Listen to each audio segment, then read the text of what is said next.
მოდესმე თუ გიფიქრიათ, რა მოხდებოდა დედამიწაზე მცხოვრები ადამიანების 99%, რომ უბრალოდ გაუჩინარებულიყო. რა შედეგები მოყვებოდა ამას და საერთოდ რა უნდა მოხდარიყო ისეთი, რომ ეს ყველაფერი გამოიწვია. სამწუხაროდ თუ საბედნიეროდ პლანეტის ისტორიას ერთი ასეთი მოვლენა ახსოვს და დღეს ჩვენ სწორედ ამ მოვლენაზე ვაპირებთ საუბარს. 1972 წელს გამოვიდა გასაოცარი კვლევა, რომლის მიხედვითაც სადღაც 35-60,000 წლის წინ ადამიანის გენური დივერსიფიკაცია ძალიან დაეცა. გენების დიდი ნაწილი დაიკარგა, ანუ ეგრეთ წოდებული ბოთლნექი მოხდა. ეს ყველაფერი მხოლოდ და მხოლოდ ადამიანების მოსახლეობის არანორმალურ ვარდნაზე მიუთითებს. ანუ ვასკვნით, რომ იმ დროს რაღაცამ ადამიანების ძალიან დიდი რაოდენობა უბრალოდ გაჟლიტა. 1972 წლის ცოდნით არანაირი არგუმენტი არ არსებობდა ამის გასამყარებლად. სამაგიეროდ 90-იანებში გამოჩნდა თეორია, რომელმაც ეს უზარმაზარი აპოკალიფსი დიდი ვულკანის ამოფრქვევას მიაწერა. ტობას ტბის ინციდენტი. თეორიის მიხედვით, ტობას ტბის ვულკანის ამოფრქვევას იმხელა გავლენა ჰქონდა დედამიწაზე, რომ მან ადამიანები კინაღამ გადააშენა. ექსპერტების ვარაუდით, ამ ამოფრქვევის სიმძლავრე წმინდა ჰელენას მთის ვულკანის სიმძლავრეზე 10,000 ჯერ დიდი იყო. ჰელენას მთა ამოიფრქვა 1980 წელს და მას გავლენა ჰქონდა დაახლოებით 57,000 კილომეტრ-კვადრატ ტერიტორიაზე. ეხლა უბრალოდ წარმოიდგინეთ მაგაზე 10,000 ჯერ მძლავრი ვულკანური ამოფრქვევა. ის ამოფრქვევისაც გააცამტვრებდა მიმდებარე ტერიტორიას. კვამლი კი მზეს დაბლოკავდა და კლიმატს დედამიწაზე შეცვლიდა. თეორიის თანახმად კლიმატის ცვლილებამ ძალიან სულად იმოქმედა ადამიანებზე და მხოლოდ 3,000-დან 10,000-მდე ადამიანი გადაურჩა ამ ყველაფერს. ეს ჰიპოთეზა საკმაოდ დიდი ხნის განმავლობაში უძლებდა კრიტიკას და ადამიანის გენეტიკური მრავალფეროვნების ასეთი ვარდნის დასასაბუთებლად გამოიყენებოდა. ამის მიუხედავად, ბოლო წლებში მკვლევარები მეტწილად თანხმდებიან იმაზე, რომ ტობას ტბის ამოფრქვევას ასეთი გავლენა არ ქონია კაცობრიობაზე. იმის მიუხედავად, რომ ადამიანების რაღაც ნაწილი ამ ვულკანურ აქტივობას ემსხვერპლა, არქეოლოგიური დასკვნებით ხედავთ, რომ საკმაოდ ახლოს ცხოვრები ადამიანების ჯგუფები ისევ აგრძელებენ არსებობას, რაც რა თქმა უნდა აჩენს ლოგიკურ კითხვას, თუ რამდენად მომაკვდინებელი იყო ეს ამოფრქვევა. ყოველ შემთხვევაში გეტყვით, რომ კლიმატის ცვლილება ისეთი დრამატული არ გამოუწვევია, როგორც ადრე ეგონათ. თეორიის მთავარი ნაკლი კი ის არის, რომ ვულკანის ამოფრქვევა დაახლოებით 10,000 წლით უსწრებს მოსახლეობის ვარდნის ტენდენციას. პრინციპში არა ტენდენციას, არამედ უფრო მოულოდნელ ვარდნას. ეს ყველაფერი ალბათ 1972 წელს უბრალოდ ვერ განსაზღვრეს ტექნოლოგიის არქონის გამო და ამის გამო ზოგმა საერთოდ ამ ამოფრქვევისას არ დაიჯერა და ეს თეორია, მოსახლეობის ვარდნის თეორია დროებით დაიხურა. ამ კონცეფციას მოგვიანებით ექსპერტები 2023 წლის ანთროპოლოგიური კვლევის გამო დაუბრუნდნენ. ეს კვლევაც ადამიანის გენური მრავალფეროვნების არანორმალურ ვარდნაზე მიუთითებდა. ოღონდ ამჯერად 800-900,000 წლის წინ. რა თქმა უნდა, ამ დროის ადამიანები თანამედროვე ადამიანებთან შედარებით განსხვავებულები იყვნენ. თანამედროვე ადამიანებისა და მათი გენომების შედარებით კი მეცნიერებმა ძალიან საინტერესო რაღაც დაასკვნეს. 3,000 ადამიანზე დაკვირვებით დადგინდა, რომ ამ მოვლენას დაახლოებით 1280 ადამიანი გადაურჩა სრული მოსახლეობიდან. უკეთესი წარმოდგენა რომ მოხსეთ, იმ დროისთვის ეს ალბათ მოსახლეობის 98.7% იყო.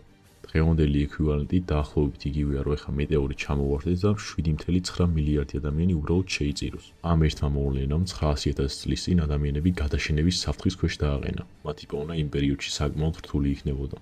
დღევანდელობისგან განსხვავებით და თან კაცმა არის ის, როგორ იყო ეს 1200 ადამიანი განაწილებული გლობუსზე. ლოგიკურად ადამიანთა მოდმას ამ ყველაფრიდან დაბრუნება ძალიან გაუჭირდა. მეტის ექსპერტების ვარაუდით მოსახლეობის ეს რაოდენობა დაახლოებით 117,000 წელი შენარჩუნდა. ანუ ამ დროის განმავლობაში ადამიანთა რაოდენობა დიდად არც გაზრდილა. მსგავს თეორიას ხარს უჭერს ამ პერიოდით დათარიღებული აღმოჩენილი არქეოლოგიური ნიმუშები. 950-650 წლის წინანდელი ძვლები ძალიან იშვიათია. ამ პერიოდამდეც მეტია აღმოჩენილი და ამ პერიოდის მერეც. დროის ამ პერიოდში სულ რამდენიმე ნიმუშია აღმოჩენილი. და რაც არ უნდა საინტერესო იყოს, ეს ნიმუშები უფრო მეტ კითხვას აჩენს, ვიდრე პასუხს. რეალურად ამ ადამიანების ტაქსონომიური სტატუსი არაა ცნობილი. ანუ მეცნიერები ვერასკვნიან, რა ჯიშის ადამიანთან აქვს საქმე. ერთადერთი ჰომონიდებიდან ჰომო ანტეცესორი გამოირიცხება ხოლმე, რადგან მას სხვანაირი თავის ქალა ჰქონდა. აღმოჩენილი ნიმუშები უფრო ჰომო ჰეიდენბერგერსის გავს. ეს ჩვენს ჰომო საპიენსა და ჰომო ნიანდერტალს შორის ბოლო საერთო ნათესავია. უпростоად ბოლო საერთო წინაპარი. სხვა თეორიებით კი ადამიანთა ეს ჯიში სწორედ პოპულაციის უზარმაზარი ვარდნის შედეგად გაჩნდა. ეს ძუძუმწოვრებში არც ისე იშვიათი მოვლენაა. არის შემთხვევები, როცა გენური დივერსიფიკაციის ასეთი ვარდნა ევოლუციას უწყობს ხელს და თუ არსება ვერ ადაპტირდა ახალ პირობებთან, ცხადია, რომ გადაშენდება. ეს კარგი, მაგრამ გვაქვს კიდევ ერთი პასუხგაუცემელი კითხვა. რა შეიძლებოდა გამოეწვია ადამიანთა მოსახლეობის ასეთი დრამატული ვარდნა? ასეთ შემთხვევებში ძირითადად კლიმატის დრამატული ცვლილება იწვევს ხოლმე და არც ეს შემთხვევაა გაუნაკლისი. ეს ყველაფერი კონკრეტულად მაინც შეიძლება მივაწეროთ შუა პლეისტოცინის ტრანზიციას. ამ მოვლენას ჩვენ წინაპრებთან ერთად მთელ პლანეტაზე ჰქონდა გავლენა. შუა პლეისტოცენის ეპოქაში დედამიწის გლაციური ციკლი საგრძნობლად დაირღვა. მანამდე ტემპერატურის გლაციური ვარდნები სადღაც 40,000 წელს გრძელდებოდა და ხასიათდებოდა ზედაპირზე თხელი ყინულით. თუმცა შუა პლეისტოცენის ტრანზიციის შემდეგ ყინული უფრო სქელდება და ციკლები დაახლოებით 100,000 წელს აღწევს. დიდი ალბათობით ეს ყველაფერი არსაიდან არ მოსულა და ნახშირორჟანგის კვეთმა შემცირებამ გამოიწვია ატმოსფეროში.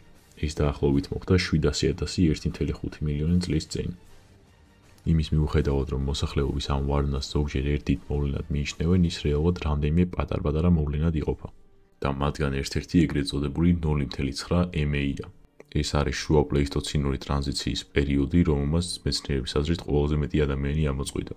ზემოთ მოხსენიებული პერიოდი საკმაოდ ცივი იყო და ამასთანავე ევრაზიისა და აფრიკის ტერიტორიაზე საკმაოდ მშრალი კლიმატი იყო ამ დროს. ეს რა თქმა უნდა საკმაოდ შეცვლიდა ამ პირობებს, რომლებზეც ამ კონტინენტზე მცხოვრები ცხოველები იყვნენ შეჩვეულნი. რაც რეალურად მათ გადაშენებას გამოიწვევდა და ადამიანებს ნადირობაში ხელს შეუშლიდა.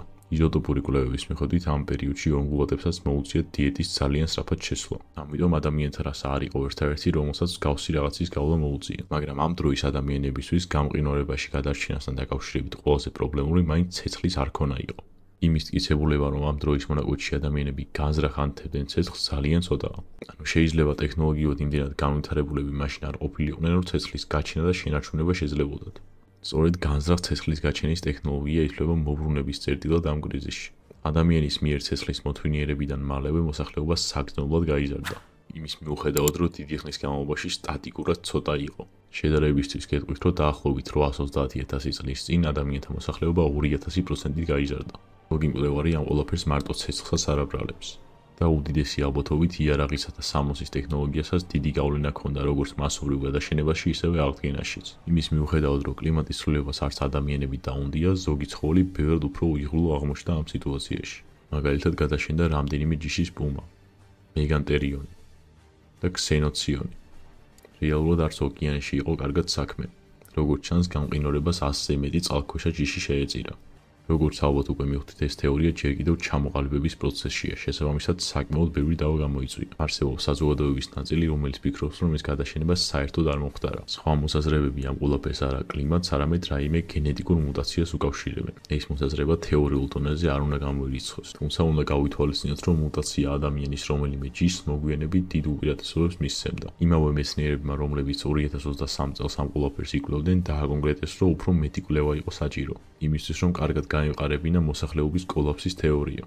ამის შემდეგ რეალურად 2 წელი გავიდა და ექსპერტები უსაქმრად არ ყოფილან ყოველ შემთხვევაში ამ თემასთან დაკავშირებით. თუმცა ახალი ნარგავები უფრო მეტ კითხვას აჩენს თუ პასუხს ეგ თქვენთინო გადაწყვეტეთ. ერთ-ერთი კვლევით პოპულაციის ასეთი დრამატული ვარდნა ცოტა უფრო ადრე მოხდა, ვიდრე თავიდან ეგონა. ანუ სადღაც მილიონი წლის წინ. ანუ ეს პრინციპში 0,9 MA-ის გამყინვარებას უბრალოდ გამორიცხავს. ამის მიუხედავად, რა თქმა უნდა, გამოვიდა მეორე კვლევაც, რომელიც პირიქით მხარს უჭერს თავდაპირველ თეორიას. თუმცა ზემოთ მოხსენებულის თანახმად, იმის მიუხედავად, რომ ყველაფერი კლიმატის გამო დაიწყო, რეალური მიზეზი ამ ყველაფრის იყო აფრიკიდან ადამიანების მასიური მიგრაცია. თეორიის მიხედვით, ტემპერატურის ვარდნამ აფრიკის კლიმატი შეცვალა. ადამიანებს კი სასურველ პირობებში დასარჩენად უწევდათ მოძრაობა. ამ მოძრაობისას კონტინენტის კიდესაც მიადგნენ და ირონიულად სწორედ ყინულის დიდ მასაზე სიარულით შეძლეს კონტინენტის დატოვება, რომლებიც იმდროინდელ ოკეანეებსა და ზღვებზე იყო გადაფარებული. მაგრამ საინტერესო ის არის, რომ ამ თეორიის მიხედვით ადამიანების ძალიან დიდი ნაწილი უბრალოდ გზაში დაიღუპა. ამის მთავარი მიზეზი კი სასმელი წყლის ნაკლებობა იყო. რომელიმე თეორია 100%-იანია თქო, ნამდვილად ვერ მოგატოვებთ. თუმცა მაინც საინტერესოა იმის მოსმენა, რომ ისტორიაში იყო პერიოდი, რომელსაც ადამიანების მხოლოდ 1% გადაურჩა და ეს 1% სულ რაღაც 1000 კაცი იყო.